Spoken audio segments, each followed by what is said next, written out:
Et salutations tout le monde et bienvenue pour une nouvelle présentation de Blu-ray de l'animation japonaise. Et oui, vous me regardez circonspect, vous voyez le titre, la miniature et vous vous dites comment ça, Wistoria Wand and Sword saison 1 chez Crunchyroll?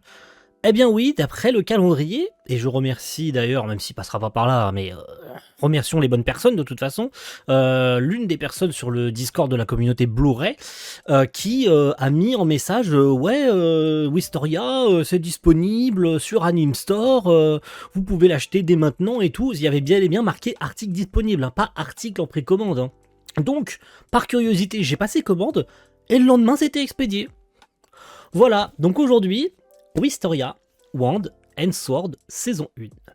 Alors, commençons d'ailleurs par parler de l'histoire de Wistoria. Hein. Je pense qu'on peut débuter... oui, j'essaye de combler parce que il n'y aura pas beaucoup à dire sur le coffret, je vous le cache pas. Et j'aurai une petite parenthèse à ajouter juste après la présentation. Parce qu'il y aura une partie en moins sur cette vidéo, mais vous l'aurez vu ça aussi grâce au timecode qui manque quelque chose. J'en parle tout à l'heure. Wistoria, adaptation du manga du même nom par le studio Bandai Namco Pictures, je crois, si je dis pas de bêtises, et Actas, donc une coproduction réalisée par Tatsuya Yoshihara, qui, d'après les dires, même si je n'en savais rien, revient sur sa terre natale de chez Actas, puisqu'il aurait commencé sa carrière chez Actas, et donc il revient pour cette adaptation du manga éponyme écrit par Fujino Omori, l'un des auteurs de Danmachi. Eh ouais, c'est le même scénariste que Danmachi qui a écrit Wistoria, donc c'est normal si vous retrouvez des similitudes en termes de lore, en termes d'histoire, en termes de ref et tout ça. Enfin voilà, ça y fait beaucoup penser et on en parle du coup. Wistoria, l'histoire de Will Selfort, un guerrier qui est le seul guerrier qui existe en ce monde, ou en tout cas l'un des derniers qui existe, dépourvu de magie, ce qui est très con étant donné qu'il fait partie d'une école de magie et par conséquent il est ostracisé, il est moqué par tous les élèves parce que il n'a pas une once de mana en lui, mais son objectif est de rejoindre sa dulcinée Elfaria, la mage la plus puissante de glace en tout cas de ce monde, hein, si je devais résumer brièvement, qui sont appelés plus communément les Magia Vendée et qui trônent au sommet de la tour que vous voyez au milieu de la cité. Et oui, voilà les refs à Denmachi, puisque il faut atteindre soit un certain nombre de points en ayant son diplôme à l'école, soit faire ses preuves autrement que par des épreuves, etc. Ou bien... il y a une troisième option, c'est d'aller dans le donjon qui est juste en dessous de la tour. Oh là là, ça fait pas du tout penser à Danmachi, tu vois. Et du coup, Will, oui, hein, en tant que guerrier, il va aller dans les donjons, etc.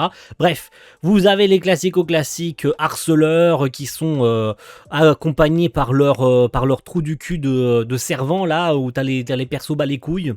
Cette série, franchement, il y a un nombre de persos bas les couilles au centimètre carré. Et puis, vous avez les traditionnels Power Rangers, parce qu'autant les appeler Power Rangers, hein, puisque Will, on a les cheveux bleus foncés, on a le kink amoureux avec Colette, bien sûr, qui est une mage de terre, mais qui a les cheveux un peu orangés. On a, comment il s'appelle, ce connard, Chion, qui a les cheveux rouges. On a... je sais plus, il y en a tellement, bref, il y a cheveux bleus, il y a cheveux verts, il y a cheveux roses, il y en a pour tout le monde, hein, chacun aura son personnage préféré. Mais bref, c'est sympathique, franchement en termes de prod, c'est assez propre, puisque je suis en train de me revoir la série actuellement, j'ai revu plus de la moitié, et sincèrement, j'avais pas souvenir que la production était si propre sur Wistoria, malgré que Tatsuya Yoshihara soit assez peu présent, si ce n'est en tant que storyboarder et directeur d'épisode sur le 1, et seulement Kei Animator sur le 2, je crois. Puis après, je crois que de toute façon, la S2 qui arrive très très bientôt a changé de réalisateur. C'est son assistant réal qui est passé réalisateur et Yoshihara passe réalisateur en chef, ce qui fait que il sera quasiment absent sur la production, parce que réalisateur en chef, ça ne veut plus dire grand chose, hein. Ça veut dire je suis là sans être là, hein. Mais je m'égare, on est là pour parler du coffret de Wistoria. C'était juste pour faire un petit étal de tout ce que vous savez déjà ou bien de vous rappeler sur la série. Le coffret que nous avons aujourd'hui de Wistoria est un format que vous retrouvez sur My Dress Up Darling, sur Roshidere, sur Shangri-La Frontier, etc. C'est-à-dire le petit coffret avec un digipack, 2 disques et une carte en bonus. Oui, je vous spoil d'avance le bonus, puisque Et en termes de digipack, franchement, c'est très très joli. Vous avez Elfie et bien sûr Will hein, sur le digipack. Au niveau des disques, ça casse pas trois pattes à un canard. Hein. C'est beau en termes de visuel, mais il n'y en a pas deux différents sur les disques. Derrière, vous avez quelques petits visuels qui représentent certains lieux emblématiques de Wistoria. Notamment, je crois, le passé de Will et puis l'Académie Magique. Et puis c'est globalement tout en fait. Voilà, c'est globalement tout, parce que, encore une fois, il n'y a pas grand-chose à se mettre sous la dent dans dans ce genre de coffret-là. En termes de bonus, et c'est là que ça va pêcher pour moi, puisque je ne peux pas accéder au bonus vidéo, ni en fait au disque tout court, puisque, vous voyez, ce lecteur, il a décidé de me rendre l'âme. Et au pire moment pour Wistoria en fait. Donc j'en ai commandé un nouveau. Mais dans cette vidéo, vous n'aurez pas de comparatif vidéo avec l'édition japonaise que j'avais pu récupérer parce qu'il y avait déjà des trucs qui existaient sur Wistoria. Et malheureusement, ça servira à rien aujourd'hui puisque j'ai pas accès au disque et je peux pas faire autrement. Donc c'est malheureux, mais ça reviendra pour le prochain coffret, vous en faites pas. De toute façon, c'est pas comme si c'était important dans mes vidéos, n'est-ce pas? Et puis en termes du coup de bonus, hein, pour revenir là-dessus, on a une petite carte qui représente Will avec son épée, évidemment, hein, son arme de prédilection, qui n'est pas une épée ordinaire, mais qui reflète dans la lame les personnages, les Power Rangers, bien sûr, qui vont tous jouer un rôle plus ou moins important dans cette première saison de Wistoria. Et puis, même si je n'ai pas accès au disque, je peux quand même vous dire ce qu'il y a en bonus vidéo. Vous avez sur le disque 1 l'opening et l'ending de la série, et sur le disque 2, alors j'ai cru voir aussi qu'il y a un autre ending, je me rappelais plus que la série avait un autre ending, mais il y a toujours, il y a quand même un ending sur le disque 2, et les vidéos promotionnelles bien évidemment, tout ça en VOSTFR, malheureusement les opening ending ne sont pas traduits, mais ça dépend des séries et de l'autorisation des ayants droit pour les traduire. Mais là, dans le cas de Wistoria, il n'y a rien. Voilà. Du coup, pas de comparatif. Et ouais, je le disais en amont, j'ai pas accès au disque, donc pas d'édition japonaise. Je ne peux même pas savoir moi-même combien on a de débit vidéo sur ces disques Blu-ray français de Crunchyroll. Et je le saurai que plus tard. Peut-être que j'ajouterai un commentaire épinglé avec la compario, la compario japonaise français. C'est pour ça que je les garde. J'ai pas encore tout supprimé. Par contre, on peut parler de la VF. Eh oui, qui dit coffret français dit doublage, hein, évidemment, ça sonne logique. Wistoria a un doublage belge de chez Lilio Media Group avec une direction artistique de Marie-Ange Teun, je sais pas comment on le dit, j'espère ne pas me tromper dans la prononciation et si c'est le cas, j'en suis parfaitement navré. Et je trouve ce doublage assez moyen. Franchement, j'en avais de bons souvenirs la première fois que je l'avais entendu. Je me rappelle pas avoir été jusqu'au bout. Et là, en le réécoutant avec ce doublage, j'étais en mode... C'est pas ouf, hein. Vraiment, hein, je suis sacrément déçu de ce doublage. Hein. Et putain, les noms quand même, il y en a. Hein, vous le voyez hein, sur le carton qui est passé. Je vous le remettrai certainement une deuxième fois pour faire un peu un étal de tous les comédiens. On a quand même Laetitia Liénard sur Elfaria, que je trouve vraiment pas du tout bien faite pour le personnage. Thibaut Delmotte sur en Will, je suis vraiment pas convaincu. Sincèrement. Après, on a des voix quand même couloir des légendes. On va pas se mytho. On a Alexandre Crépet en professeur Wagner ou encore Nicolas Matisse sur le professeur Edward. On a Brieux-le-Maire en Chion que j'ai pas reconnu.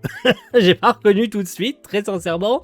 Mais ça va. Honnêtement, ça va. Mais le reste, sincèrement, les persos secondaires, allez, en Rosti, on a Damien Loqueneux, j'espère que je le prononce bien.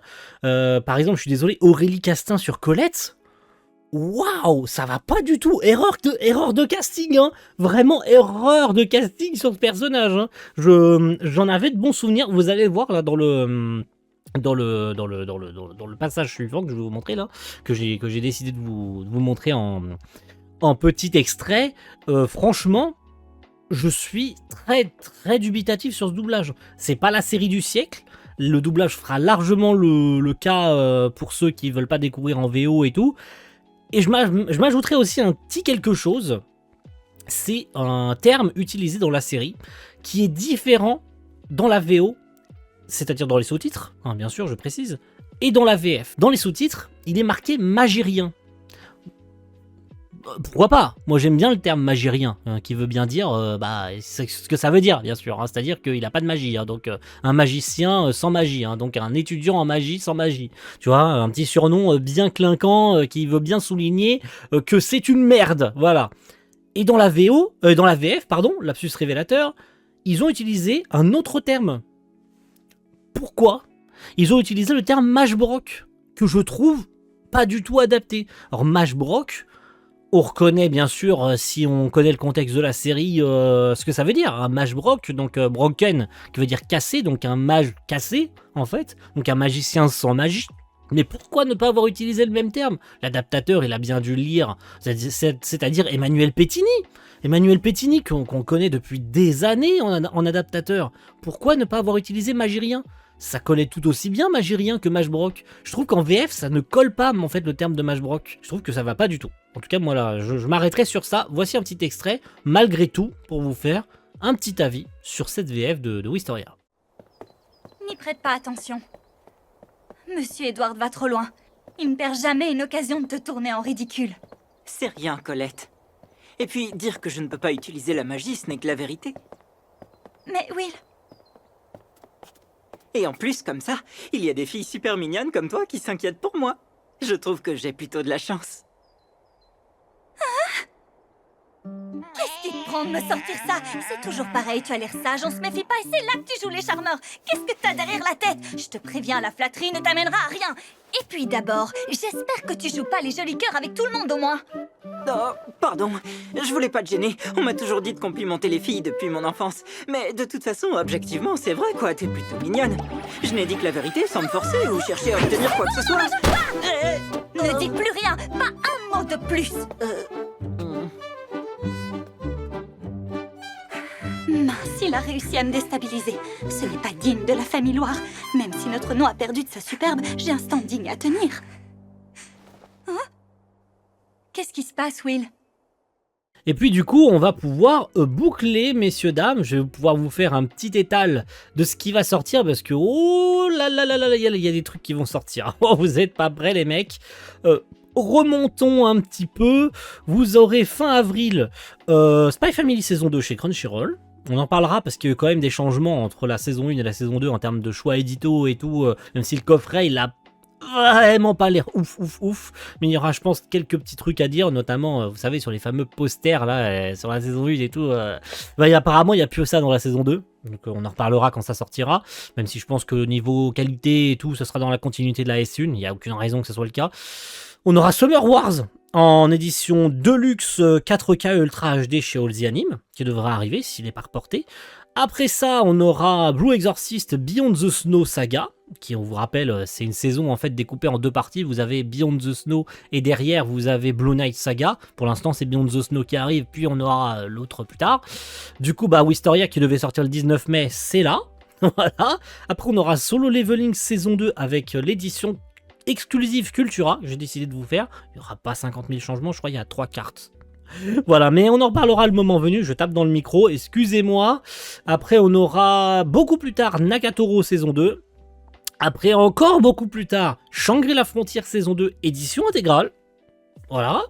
Après, Kaiju Number 8. Et puis après, j'ose espérer que ça sortira cette année, mais on a très peu de chance, ça a très peu de chances de se produire. On aura peut-être Scarlet, le nouveau film de Mamoru Hosoda, qui a fait un énorme bid en France, et on se demande bien pourquoi, qui devrait sortir en édition Steelbook 4K Ultra HD chez Sony.